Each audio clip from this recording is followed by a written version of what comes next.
Puede ir buscando en su Biblia el libro de los Hechos de los Apóstoles, capítulo 16, desde el verso 22 en adelante. Hace rato que venimos como iglesia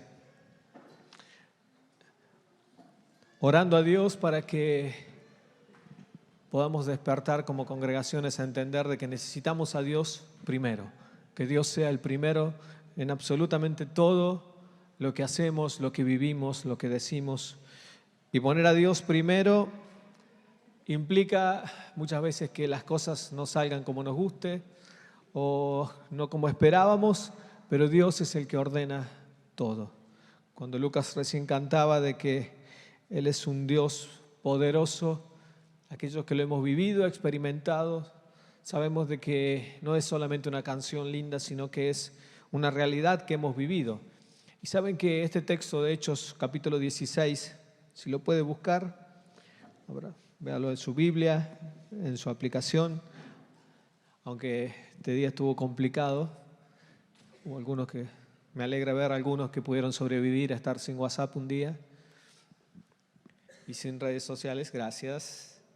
Pero Hechos capítulo 16, verso 22, es la historia de dos hombres de Dios, uno quizás más conocido, el otro era su fiel acompañante, al menos en este viaje, la historia de Pablo y un tal Silas, que dice la Biblia que a partir del verso 22, en el contexto, estos dos hombres habían estado predicando, las multitudes se acercaban, algo similar a lo que pasaba con Jesús, pero dice el versículo 16, hay un poco más, que hubo una muchacha que los seguía con un espíritu de adivinación, y empezó a resultarle molesto a Pablo, y dice que en un momento él se vuelve con la muchacha y le dice: espíritu inmundo fuera.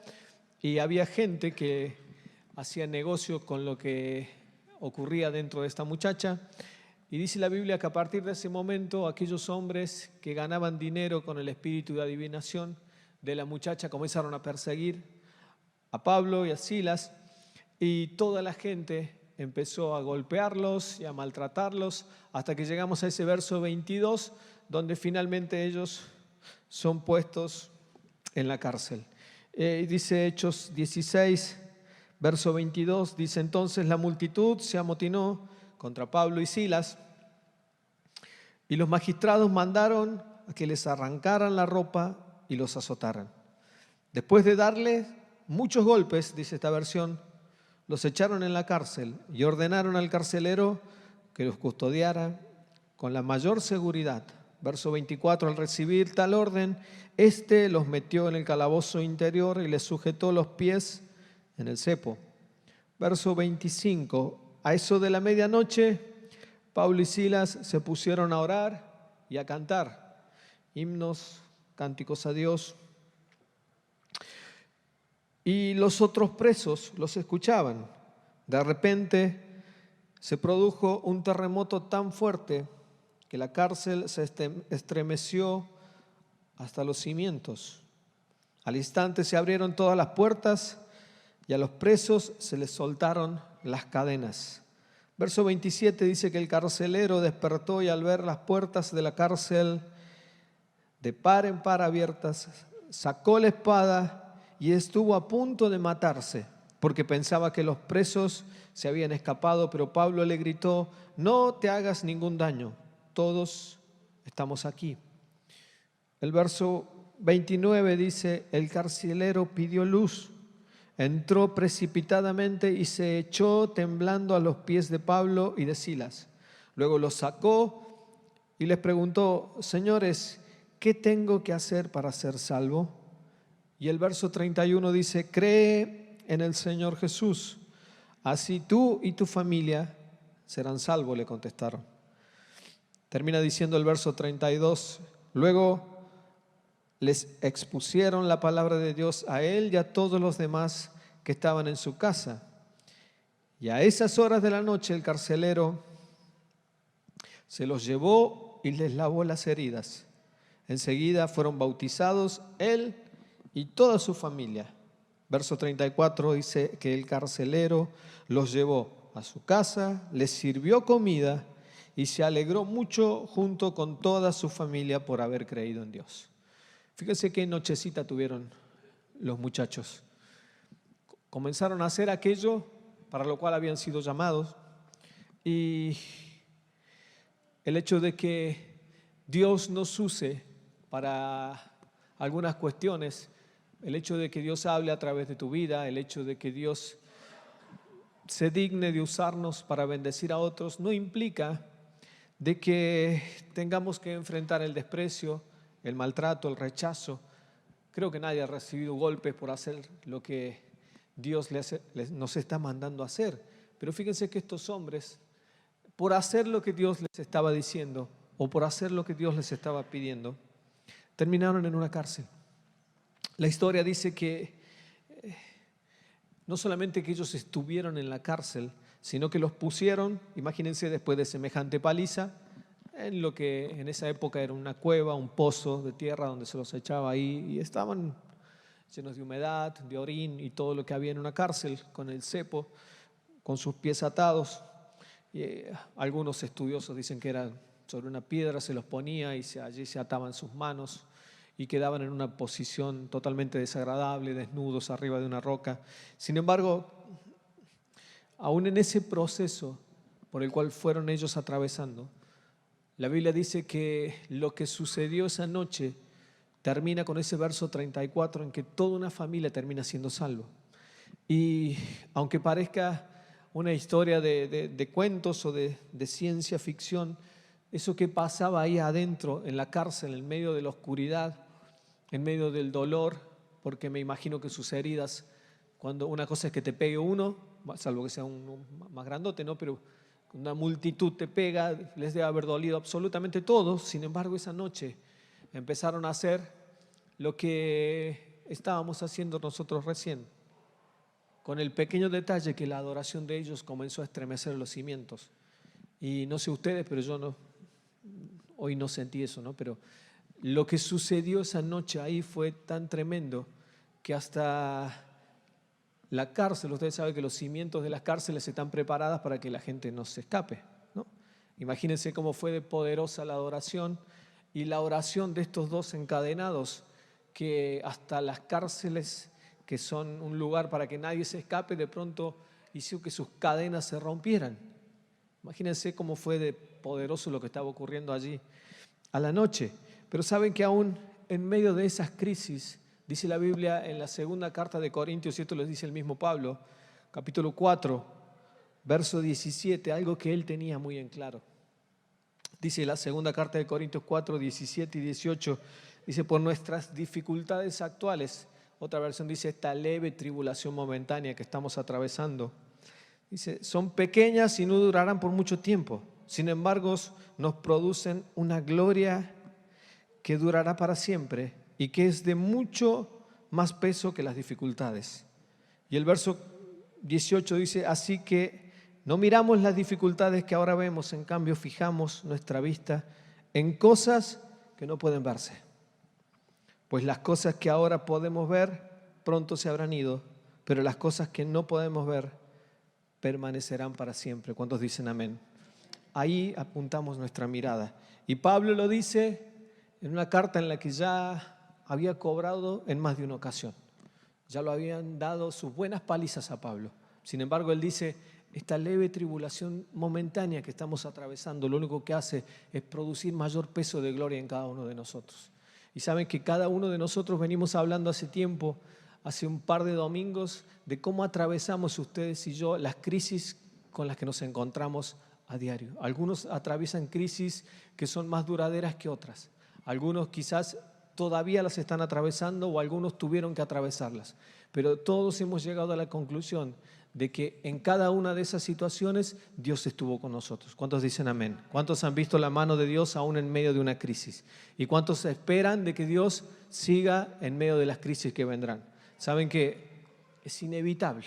Es como aquellos hombres que construyeron sus casas en Mateo capítulo 7. Las tormentas, las lluvias, los vientos, los ríos, es algo que vamos a atravesar todo. La diferencia es dónde nos van a encontrar parados. Saben que el verso 25 dice, que cuando estos dos empiezan a cantar y a adorar a Dios, los presos los empiezan a escuchar. Yo te hago una pregunta en esta noche. Hay gente que dice que como país estamos atravesando una crisis, hay gente que atraviesa crisis personales. Yo te pregunto, ¿qué es lo que escucha la gente de nuestros labios? ¿Qué es lo que ven tus redes? ¿Qué es lo que ven tus amistades? ¿Qué sale de tu boca en el momento que estás atravesando una situación difícil? ¿O qué es lo que sale de nuestros labios cuando sucede lo que sucede en nuestro país? La Biblia dice que los presos, cuando escuchaban a estos dos que estaban en crisis en serio, dice que escuchaban que ellos adoraban, que ellos cantaban.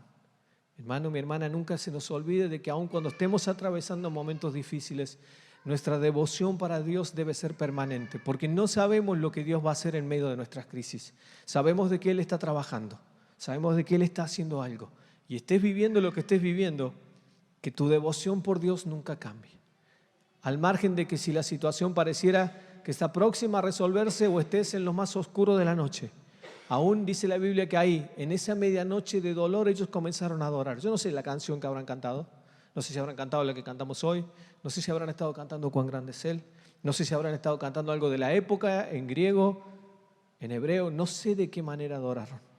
Lo que sí estoy convencido es que la adoración que había en ellos fue tan poderosa que aún los que estaban a su alrededor decían,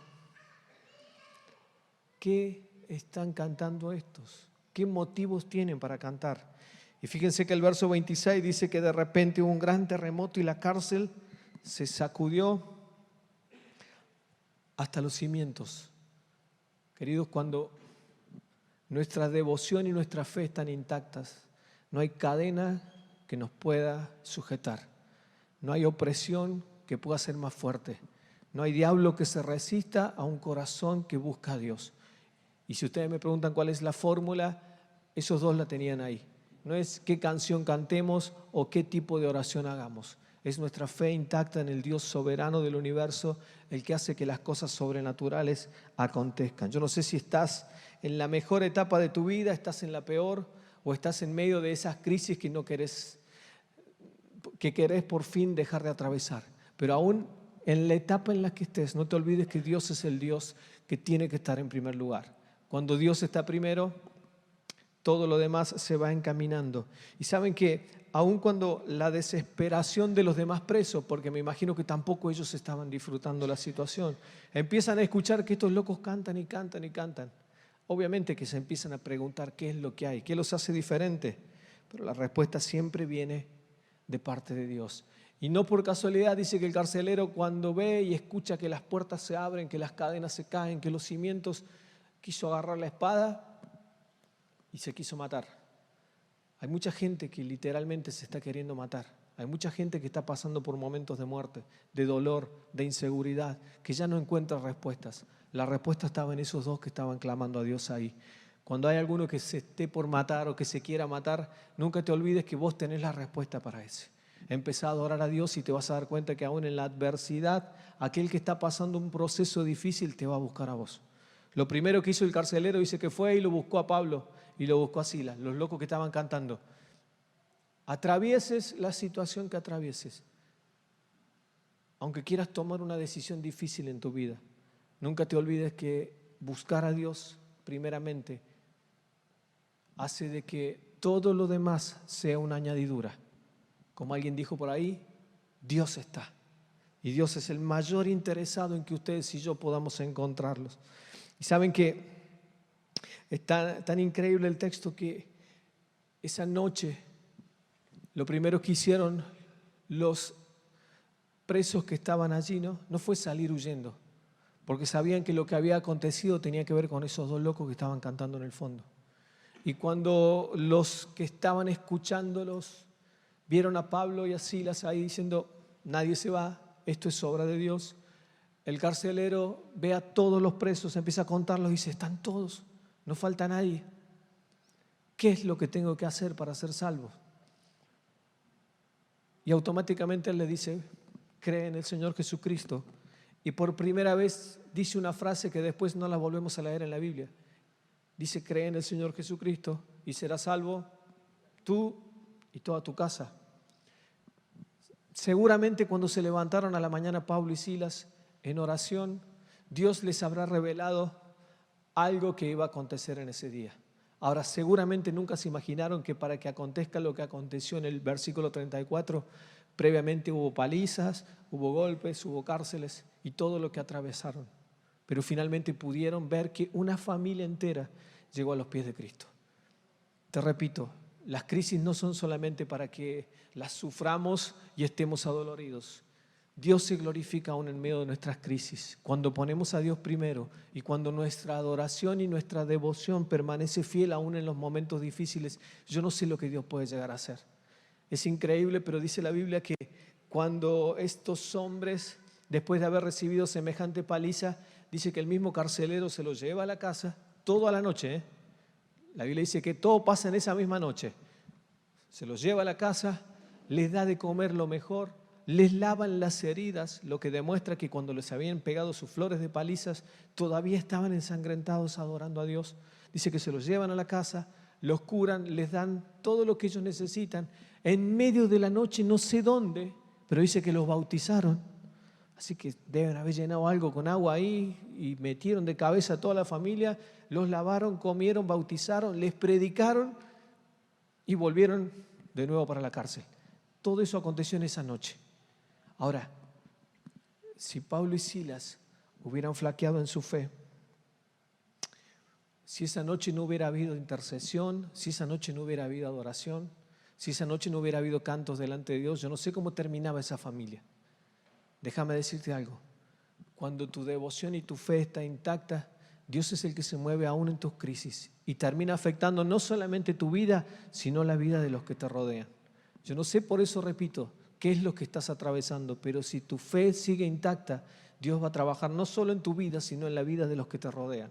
Y como resultado de todo eso, fíjense que terminan diciendo, ¿qué es lo que tengo que hacer para ser salvo? Saben que, gracias a Dios, Él está moviendo, al menos me gusta hablar del área en la que estoy trabajando, y veo a algunos jóvenes que están empezando a hacer cosas medias locas por Dios y empiezan a salir y le predican y hacen cosas que, bueno, esas cosas que hacen, ¿no? Predicando. Y cuando uno ve la respuesta de la gente, y nos gozábamos porque el fin de semana un hombre prácticamente en situación de calle, que el fin de semana pasado los chicos fueron, les hablaron, oraron por él, le predicaron. El domingo lo vimos acá y decía, ¡wow! ¡Qué loco lo que Dios está haciendo! Dios está cambiando vidas y uno lo veía ahí cambiadito. Y fue ir y hablarles y decirles lo que está en el corazón de Dios. Y saben que muchas veces nos preguntamos por qué la gente a veces no llega. Pero fíjense que un pequeño detalle, y con esto quiero que nos pongamos a orar luego. Pero dice la Biblia que cuando este hombre le dijo, ¿qué tengo que hacer para ser salvo? Pablo le dice, cree en el Señor Jesucristo y serás salvo tú y tu casa. Repito, algo que Pablo no vuelve a decir. Pero en ese momento ese hombre, cuando se arrodilló delante de Pablo, le dijo, tengo una necesidad puntual. Y por revelación de Dios, Pablo le responde lo que le responde. Esa necesidad tenía que ver con la familia. Y él le dice, tú y tu casa. Pablo le podría haber dicho, cree en Jesucristo y serás salvo. No, le dijo, vas a ser salvo tú y tu casa. Y el hombre se quebró. Muchas veces la gente no llega a conocer a Dios porque nuestro evangelismo tiene que ver, o nuestra predicación tiene que ver con una fórmula, con un método, con algo que le sirve a otro. Pero cuando es revelación de Dios y el Espíritu Santo te habla y te dice, vos necesitas esto, Dios te está hablando porque quiere esto, listo. Si a veces no somos efectivos, quizás será porque nuestro evangelio no tiene que ver con la revelación y con la llenura del Espíritu. Yo quiero que en esta noche terminemos orando, pidiéndole a Dios estrategias para que Dios sea el primero en nuestras vidas, en nuestro entorno, en nuestra familia. Y quiero que terminemos orando puntualmente por 4 cosas. Allí está, qué bueno. Si ponemos a Dios primero en medio de nuestras crisis, no solamente que veremos el obrar de Dios en nuestras vidas, sino que no nos damos cuenta de que Dios seguirá trabajando aún en nuestro entorno. Y yo quiero que terminemos orando, que nos juntemos en grupos de 5, de 6, más de eso no, y vamos a orar puntualmente por estas 4 cosas que van a aparecer allí en pantalla. Primero, para que la fe de aquellos que están en crisis sea fortalecida y que puedan recibir victoria. En segundo lugar, vamos a orar para ser usados por Dios para quebrar las cadenas de los oprimidos y traer libertad en el nombre de Jesús. En tercer lugar, vamos a orar por nuestras familias y por los conocidos. La crisis que atravesó esa noche el apóstol y Silas fueron el detonante para que una familia entera llegara a conocer a Dios. Vamos a orar por eso, para que Dios nos dé las estrategias finalmente y la revelación divina para alcanzar a cada uno de ellos. Yo sé que todos, en mayor o menor medida, tenemos gente a nuestro alrededor que todavía no conoce a Dios. Todavía tenemos familias, todavía tenemos amigos, todavía tenemos conocidos, todavía tenemos compañeros de trabajo, de la facultad, de la universidad, lo que sea. Oremos a Dios para que Dios nos dé la revelación de su Espíritu Santo, de qué manera tenemos que hablarle, qué es lo que está en el corazón de Dios y qué es lo que está en el corazón de esa persona. A veces creemos que usando lo que le sirvió a otro, lo vamos a ganar. Pablo no usó lo que usaba generalmente. De hecho, su método de evangelismo tuvo que ver con una paliza previa. No sé si estamos listos para recibir una paliza previa para que alguien se salve. Lo que sí, busquemos la revelación de Dios para que la respuesta siempre esté en nuestros labios, pero esa respuesta venga del Espíritu Santo. ¿Les parece? Oramos. Señor, te bendecimos y te damos gracias. Gracias por tu palabra y gracias porque vos hablas a nuestras vidas. Yo te pido que este tiempo nos ayudes a que cada día podamos entender qué es lo que vos tenés en la eternidad y empecemos a sentir esa pasión desesperada que tenían aún aquellos que estaban a tu lado y aquellos que te fueron conociendo en el principio y que fueron parte de la iglesia primitiva. Señor, yo te pido que tu Espíritu Santo nunca falte en nuestras vidas y que aún en los procesos que atravesamos podamos ver tu mano maravillosa obrando. Obra en la vida de cada uno de mis hermanos y en mi vida. Señor, queremos darte gloria en el nombre de Jesús. Amén.